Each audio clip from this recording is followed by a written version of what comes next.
Radiation pattern refers to an analytical expression or a graphical representation which provides information regarding a variation of one or other radiation properties with direction. The radiation property may be field intensity, it may be radiation intensity, it may be phase, it may be polarization, it can be any property of the radiation. The pattern gives variation of field intensity with direction, then it is called field pattern. If the pattern represents variation of intensity, radiation intensity with the direction, then it is called power pattern. Power patterns are related to field patterns. Square of a field pattern gives power pattern. Patterns can be two-dimensional.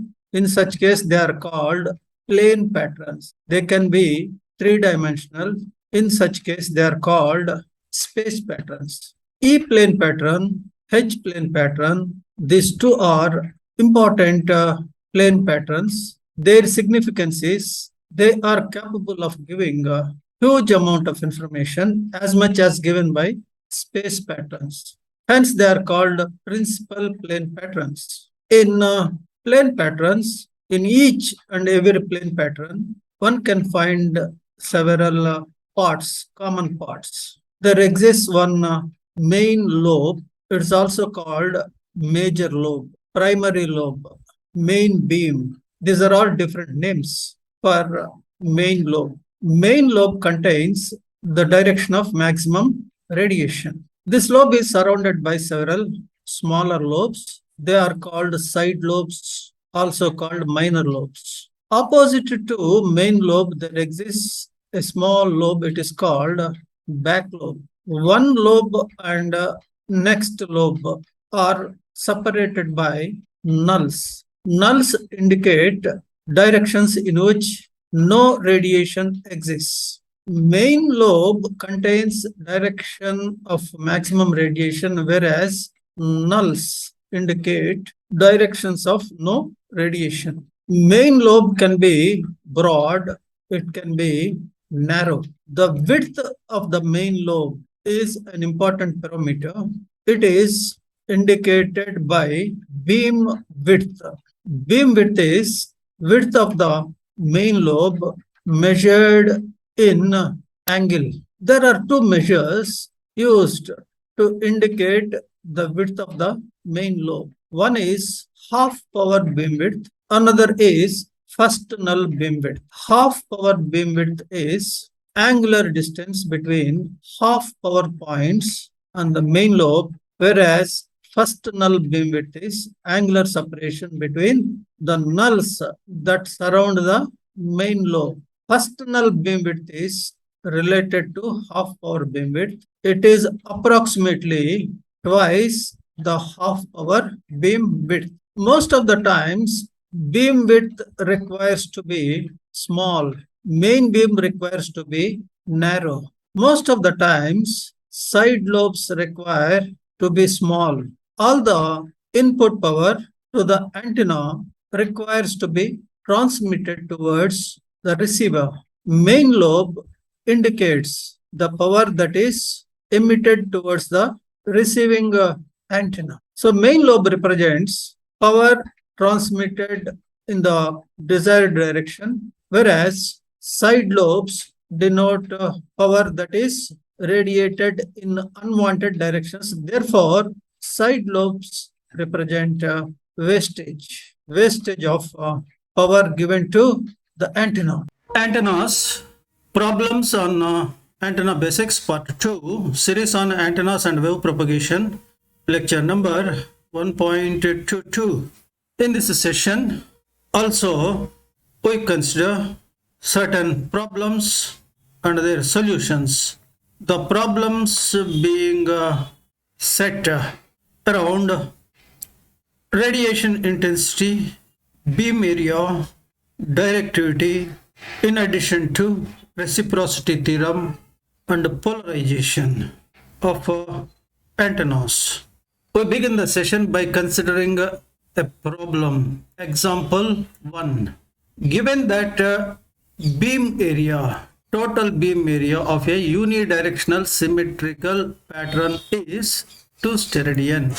Determine first null beam width, power in the main beam when total power radiated is 100 watts, assuming a beam efficiency of 98%.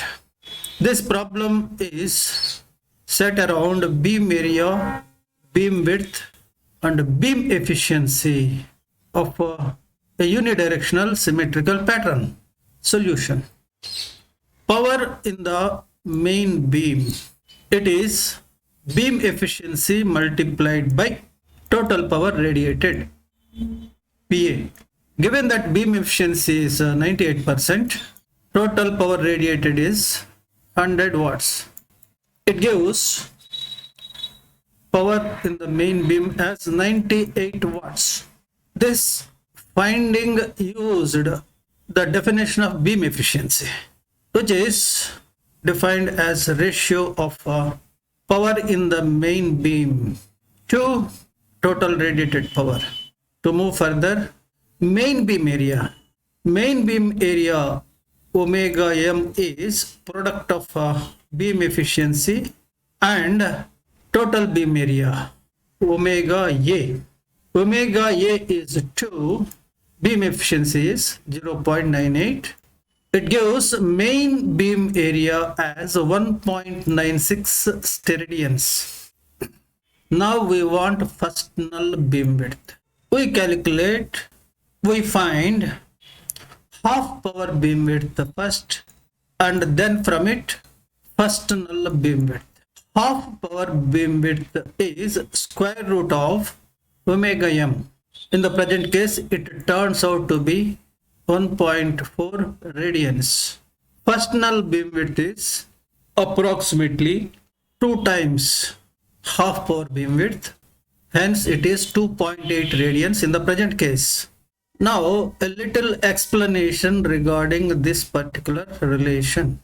Given that the beam is symmetrical, if we look from the front or from the back, because of its symmetrical nature, the pattern appears like a circle. So dia, horizontal dia, is the same as vertical dia. Therefore, horizontal beam width is same as vertical beam width. Vertical beam width multiplied by horizontal beam width. This product is equal to beam area omega m. But as the pattern is symmetrical, as already understood, theta hp is the same as phi hp. So theta hp is phi hp. From this, both become equal to square root of omega m. This relation we have used in solving this problem. Now consider another problem, example 2. Maximum radiation intensity of antenna is U naught is 100 milliwatts per steradian. Assuming 90% efficiency, determine directivity and gain in dB when A. Input power P in is 62.83 milliwatts and radiated power P radiated is 62.83 milliwatts. We are asked to determine directivity and gain when 62.83 milliwatts is input power in A, when 62.83 milliwatts is radiated power in B. Here it requires to be mentioned that all the input power is not radiated. A part of the input power gets consumed in losses. Remaining, of course, a major portion of input power, it goes out as radiated power. With this understanding regarding the difference between input power and radiated power, we move further to solve the problem. Solution. In case of A, directivity and gain can be computed as D equal to 4 pi. By definition, directivity is 4 pi maximum radiation intensity divided by total radiated power. U naught, maximum radiation intensity, is given as 100. Total radiated power can be calculated from input power. And efficiency. Efficiency multiplied by input power gives total radiated power. Now, directivity comes out as 22.22. In dB, it becomes 13.47. This 13.47 has come into being when we apply 10 log over 22.22. Let us move further. Gain. Gain by definition is 4 pi maximum radiation intensity by input power P in. Input power is 62.83. Maximum intensity is 100 milliwatts. Both are available. Substitution gives us G as 20. This is absolute value. In dB, it is 13.01 dB. Now we move to B part. Here radiated power is given. In this case, directivity and gain can be computed as D. By definition, it is 4 pi U naught by P radians, P radiated.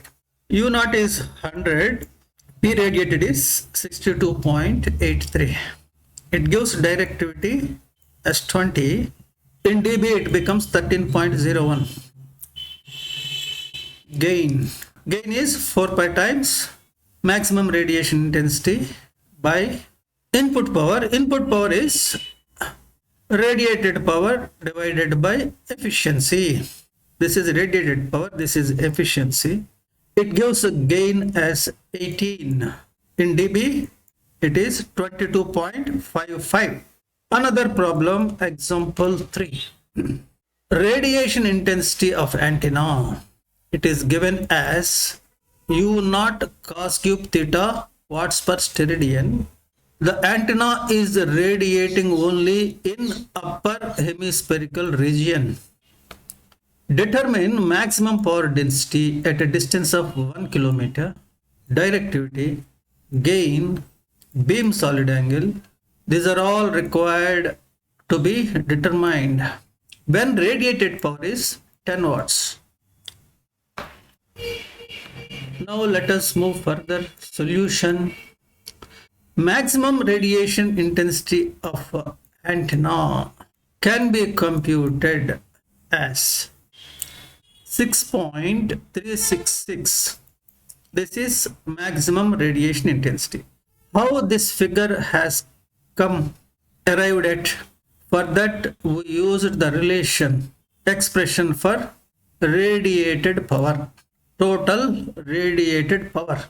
It is integration on radiation intensity over a spherical surface. The expression, connected expression, related expression is here. This is radiation intensity, sin theta d theta d phi. This is differential solid angle. Integration is 0 to 2 pi. Variation of phi is 0 to 2 pi, and 0 to pi by 2. Variation of theta is 0 to pi by 2. Notice it is not pi, it is pi by 2. Reason is radiation is confined to only upper hemispherical region. So theta has to be up to pi by 2 only. Radiation intensity is given. Substituting the expression in this integral and performing integration, we get a value for it, pi by 2 U naught. But it is given in the problem that radiated power is 10. Equating these two, we can get maximum radiation intensity as 6.366. Now we move further to find power density. Power density at 1 kilometer then is U by R square. Radiation intensity is product of distance square and power density. So power density is ratio of intensity to distance square. U is available, R is given as 1 kilometer. Substitution gives us density, power density as 6.366 into 10 power minus 6 cos cube theta watts per meter square. We are asked to determine maximum power density. Maximum power density is maximum of 6.366 into 10 power minus 6 cos cube theta, which is of course this one, 6.366 into 10 power minus 6 watts per meter square. Now directivity can be computed using its defining relation, D equal to 4 pi maximum radiation intensity over total radiated power. U naught is available, P radiation is available. So substitution gives D as 8, in dB it is 9. So directivity is obtained. Now gain. Gain is same as directivity. Of course, here we assumed efficiency is 100%. Now beam solid angle. Beam solid angle can be determined from directivity using the relation omega A. Beam solid angle is equal to 4 pi over directivity. It gives beam solid angle as 1.57 steradian. Another problem, example 4. Determine the directivity, beam solid angle and power gain of a radiator when total radiated power is 50 pi watts and the losses are 0.75 pi watts, assuming maximum radiation intensity as 20 watts per steradian. Solution is quite simple, provided the interconnecting relations are available with us. We start the solution by finding directivity. Directivity is 4 pi times maximum radiation intensity over total radiated power. Maximum radiation intensity is 20 watts per steradian. Total radiated power, PT or P radiation, it is given as 50 pi watts. Substitution gives D as 1.6. So directivity is available, obtained. Beam solid angle, it is total radiated power to maximum radiation intensity ratio. Both are available. Substitution gives us omega A as 7.85 steradian. Notice omega A is also equal to 4 pi to directivity ratio. Here this relation is used to compute omega A value.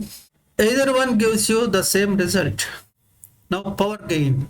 Power gain is 4 pi times maximum radiation intensity over input power. Input power is total radiated power plus losses. Losses are given, total radiated power is available, maximum radiation intensity is given. Substitution gives G as 1.58. Another problem, example 5. Determine beam solid angle of a radiation when total radiated power is 8 watts, assuming maximum radiation intensity as 16 watts per steradian. Also determine directivity and gain from beam solid angle. As mentioned before, obtaining the results is quite an easy job, provided interconnecting relations are available with us. Solution. Beam solid angle is ratio of total radiated power to maximum radiation intensity. Total radiated power is given as 8 watts. Radiation intensity is given as 16. Maximum value is 16 watts per steradian. It gives beam solid angle as 0.5 steradian. Now directivity. Directivity is ratio of 4 pi to omega A, beam solid angle. Omega A is available 0.5. So 4 pi by 0.5 gives D, 8 pi. We are asked to determine gain also. Gain is same as directivity. Losses are not given, hence we can assume them as 0. We can assume the system a lossless one. Hence gain becomes equal to 8 pi. Another problem, example 6. Determine radiation efficiency and antenna efficiency of an isotropic radiator when radiation intensity is 8 watts per steradian, conduction dielectric losses are 5 watts, reflection losses are 0.5 pi watts. This problem is set to create an understanding regarding the difference between radiation efficiency and antenna efficiency. Radiation efficiency is total power radiated plus conduction dielectric losses. Antenna efficiency is total power radiated plus conduction dielectric losses plus reflection losses. So all the losses are taken into account while calculating antenna efficiency. Solution. Total radiated power is 4 pi into 8, which is equal to 32 pi watts per steradian. How this figure has come into being? It is from the defining relation of directivity. Directivity is 4 pi total radiated power by maximum radiation intensity divided by total radiated power PT. It is said the radiator is an isotropic one, therefore D is 1, 4 pi maximum radiation intensity by PT. If we bring PT left side, PT becomes equal to 4 pi maximum radiation intensity. So in the given case situation, total radiated power becomes 4 pi into maximum radiation intensity, which is 8 watts per steradian. So total radiated power is 32 pi watts per steradian. Hence radiation efficiency is PT by PT plus conduction dielectric losses. PT is available, conduction dielectric losses are given, substitution gives radiation efficiency as 96.97%. In the same way, antenna efficiency can be computed, but in the denominator we have to consider all losses, conduction dielectric losses plus reflection losses. Then it gives antenna efficiency as 95.52%.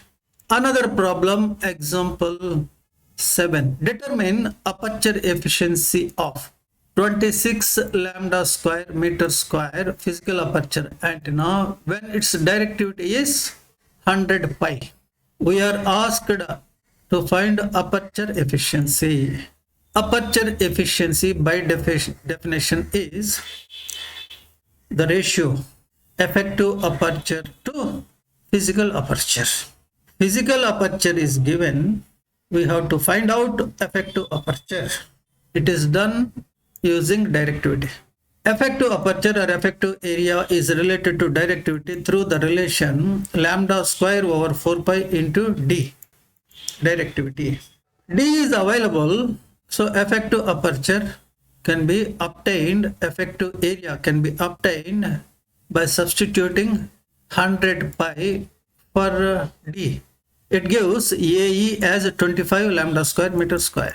Aperture efficiency is ratio of effective to physical aperture, hence it is 25 lambda square by 26 lambda square. 25 lambda square is effective area, 26 lambda square is physical aperture area. So aperture efficiency turns out to be 96.15%.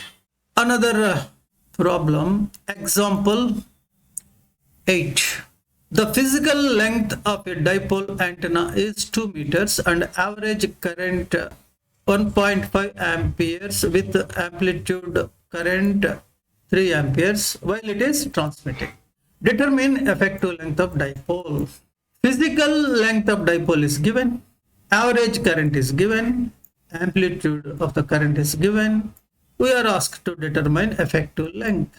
Effective length is ratio of average current to maximum current multiplied by physical length. All the three items are given. Substitution, simple substitution gives us effective length as 1 meter. Same thing is being told here. Effective length is product of normalized average current with physical length. For the given values, it can be found as 1 meter. Another problem, example 9. A plane wave with its electric vector making an angle of 45 degrees with horizontal is falling over a vertical straight dipole. So here is a dipole like this. Electric vector in the incident wave is like this. It is making 45 degrees with horizontal. This is electric vector. This is dipole.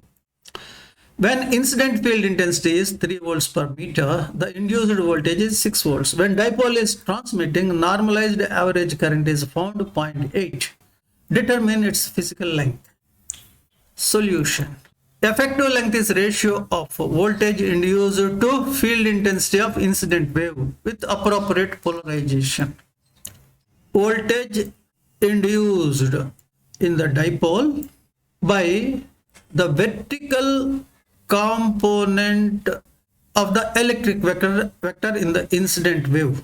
That voltage we have to consider here. So L effective is VOC, open circuit induced voltage, by E cos 45.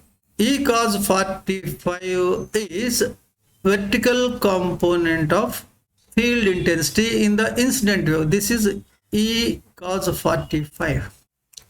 This electric field is inducing a voltage of 6 volts.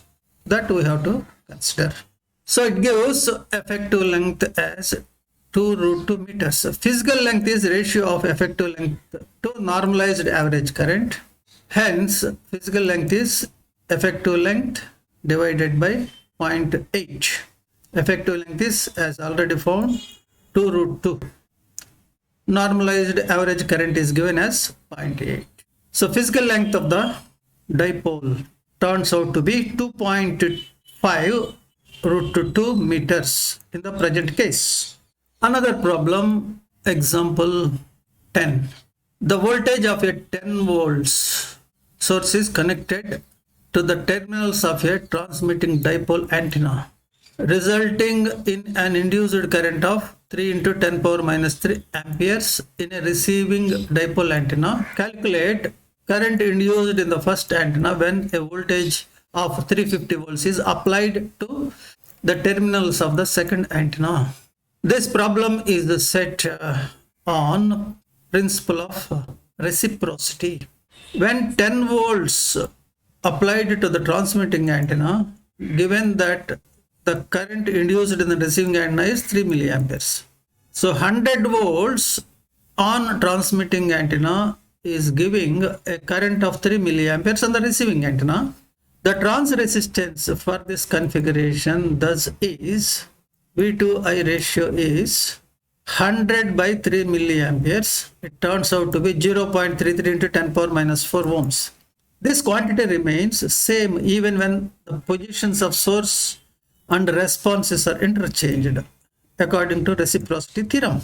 Thus, current induced on the first antenna when voltage is applied over the second antenna becomes V over R trans resistance. V is 350, trans resistance is 0.33 into 10 power minus 4. It gives current as 0.1 amperes or 100 milliamperes.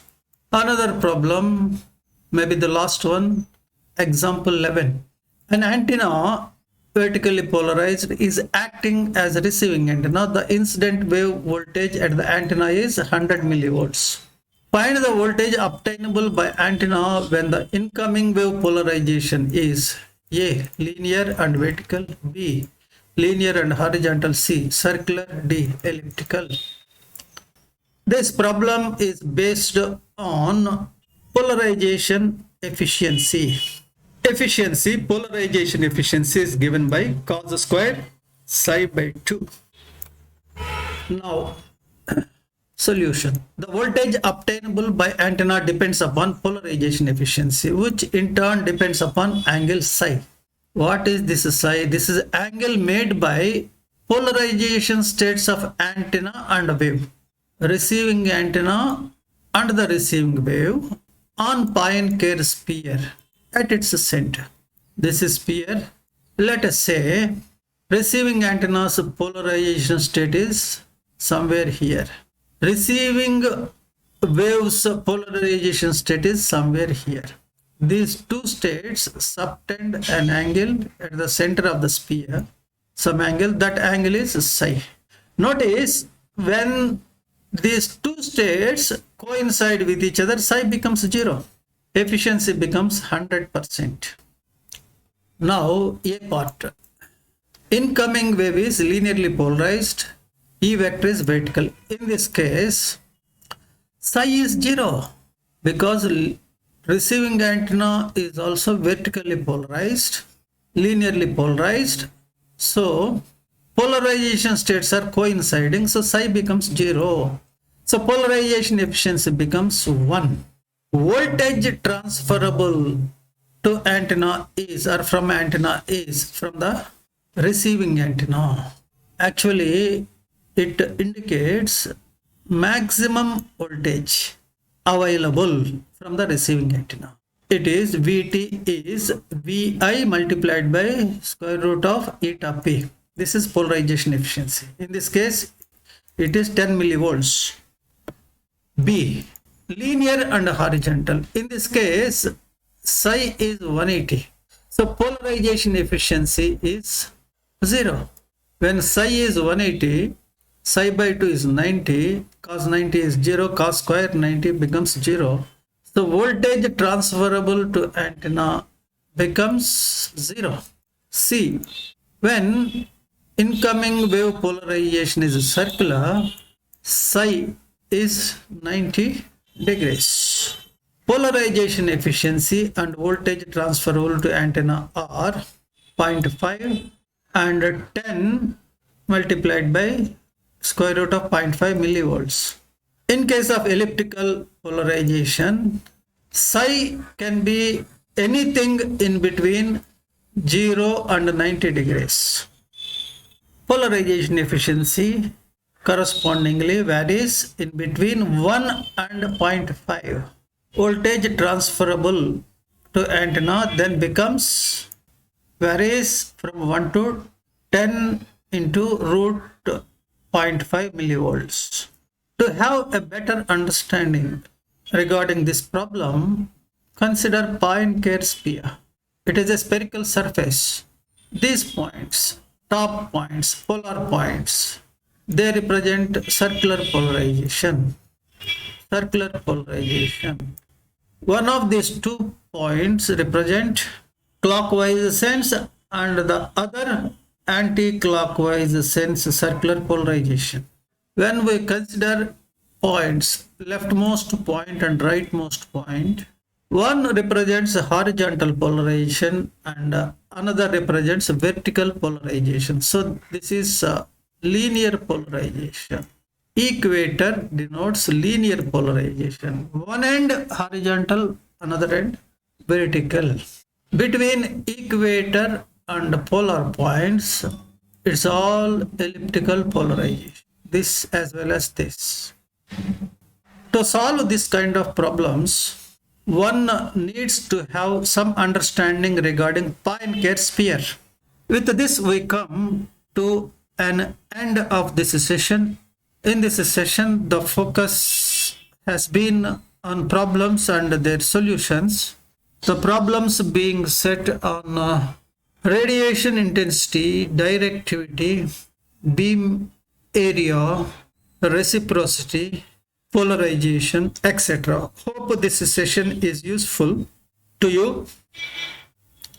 We meet again in another session, Problems on Antenna Basics Part 3, very soon.